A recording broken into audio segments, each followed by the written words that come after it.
Chegou a hora da entrevista do dia com Denise Campos de Toledo. E vamos falar agora sobre aquecimento, eventos climáticos e metas ambientais. Eu converso com o Carlos Bocuí, que é presidente do PROAM, Instituto Brasileiro de Proteção Ambiental. Carlos Bocuí, boa noite. Boa noite, Denise. Como vai? Prazer estar com vocês.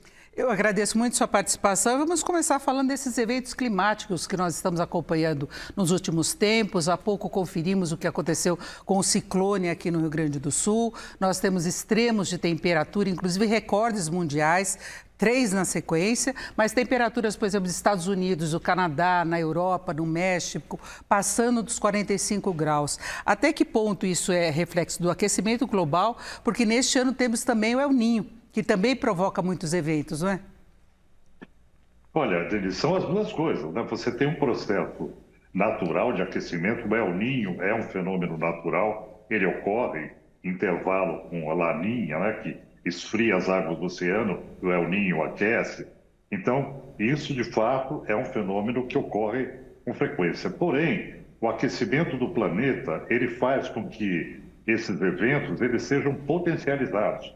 Não que eles estejam ocorrendo devido ao aquecimento global, mas eles são potencializados nos seus efeitos em função das mudanças climáticas, né? E nós estamos aí numa corrida de aquecimento global que a própria ciência diz que não se esperava que ela evoluísse de forma tão rápida e também não esperava que os efeitos fossem tão fortes como estão sendo.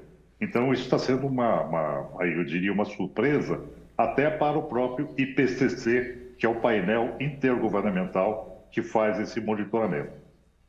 Agora, Bocuí, a gente vê que as metas não estão sendo cumpridas, há muitos acordos, discussões, eventos, mas o fato é que o mundo não está conseguindo chegar ao alcance que seria necessário, ou no tempo necessário, para conter o aquecimento global. Você acha que alguma coisa ainda pode ser feita para minimizar esses danos, para se compensar prejuízos? Olha, nós temos que agir para não deixar que as coisas piorem muito, né? Mais do que já estão piorando. Aí tem um dado limite que foi estabelecido no Acordo de Paris, que é 1,5 grau. Muito difícil que a gente consiga manter em 1,5 grau, porque já estamos com 1,2, né, de aquecimento desde a época industrial, e essa previsão para 2100. Agora, muito tem que ser feito para você evitar exatamente o que você colocou, que é o processo de perdas e danos por parte das populações mais vulneráveis, inclusive do Brasil, né?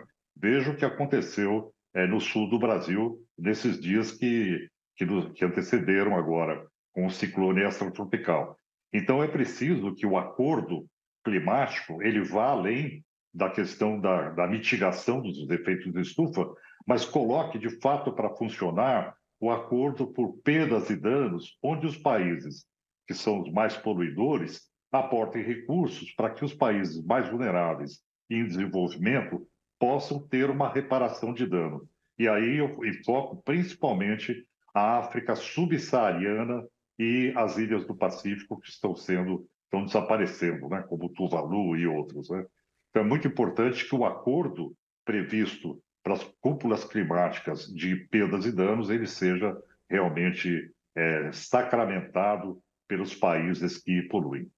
Agora, os países em desenvolvimento, eles têm uma certa resistência em admitir essa responsabilidade. Nós tivemos recentemente o presidente Lula, inclusive, colocando essa questão nas negociações com a Europa do acordo entre o Mercosul e o Bloco Europeu, não é? Porque eles queriam sanções contra o Brasil ou outros países do Mercosul no caso de não cumprimento de metas. E ele falou que eles eram responsáveis por muito do que aconteceu e pelo início desse processo todo. E nós tivemos nessa semana também John Kerry, dos Estados Unidos, que é responsável pela questão ambiental, antes de ir para a China, dizendo que eles não vão pagar qualquer indenização para países que sofram mais as consequências, que são os países mais pobres. Então, falta essa responsabilidade também, não é?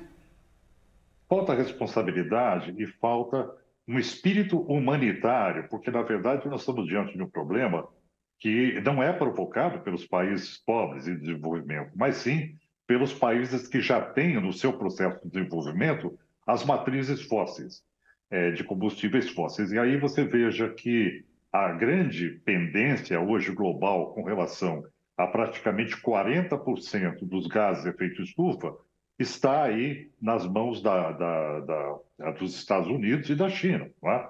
Então, são esses países que são o carro-chefe para fazer a transformação. E o John Kerry está indo à China exatamente para tentar sacralizar esse comportamento mais proativo da China. Mas os Estados Unidos também, por conta de tensões globais, com a questão da guerra da Ucrânia, Taiwan, os Estados Unidos não está também abandonando a sua matriz de petróleo para manter uma suficiência energética e por uma questão de hegemonia política. Né? Então, a situação global hoje no cenário geopolítico é muito preocupante e não estamos avançando eu diria, na evolução daquilo que foi prometido no Acordo de Paris. E a gente vê consequências do ponto de vista de saúde, o calor exagerado tem provocado mortes no mundo, nós temos os problemas com as inundações, a segurança das pessoas em risco, mas tem o problema também da produção de alimentos, que tem que ser muito colocada, tanto pelas inundações como pelas secas, e nós temos algumas regiões em que produtores, por exemplo, ou mesmo moradores têm dificuldade agora em fazer seguros contra esses eventos, não é? Então, essa é uma pane internacional. A questão de seguros está no caminho complicadíssimo, porque os Estados Unidos, o governo vem subsidiando, por exemplo, os setores de seguros para que eles sejam factíveis dentro do modus operandi do mercado imobiliário da sociedade americana.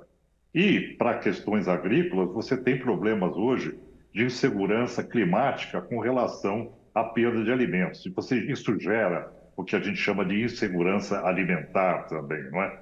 Então, um dos grandes problemas do futuro, trazido pelas mudanças climáticas, será como equacionar a questão do seguro, né? Do lado econômico do seguro. Mas, mais importante que isso, é você livrar as populações dos malefícios que isso provoca, como, por exemplo, na África, né?